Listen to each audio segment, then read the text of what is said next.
detect threats to the homeland, and Alaska's strategic location places it at the crossroads between the Indo-Pacific and Europe. Our Arctic strategy will guide the department's efforts to ensure that the Arctic remains a secure and stable region. As the Arctic sees an expansion of global interest and tension, the Department of Defense has taken action by introducing a new Arctic strategy. This strategy will focus on security and stability in the region, as well as increasing investments and cooperation with NATO partners in the Arctic. Adrian Peterson takes a deeper dive into the new strategy in this week's Military Report.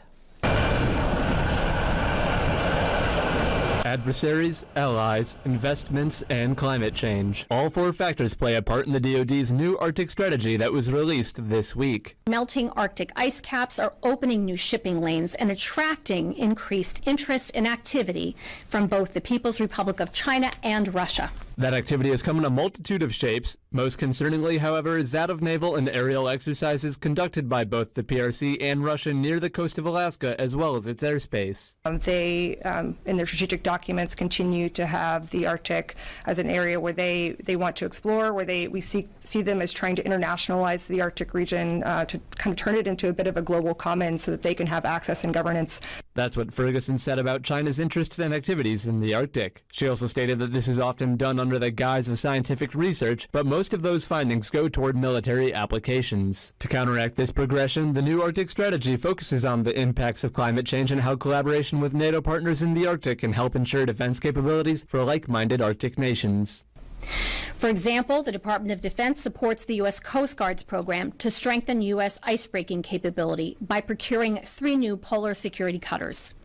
And in fact, the United States, Canada, and Finland recently announced our intent to collaborate on icebreaker production. NATO partners in the Arctic have also begun discussions to acquire F-35 jets as well. For U.S. investments, it means more research into equipment for the Arctic, including communications infrastructure. Really are trying to get after the investments that we need to be able to effectively monitor and respond.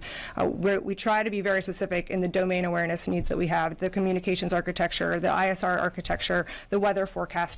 Ferguson said all this work is creating a roadmap for future operations and defense strategies and capabilities. As to what specific investments will go to Alaska remains unclear, but as the DoD's focus on the Arctic increases, it is likely that investment will be seen here in the last frontier. This is Adrian Peterson reporting for News Center Fairbanks.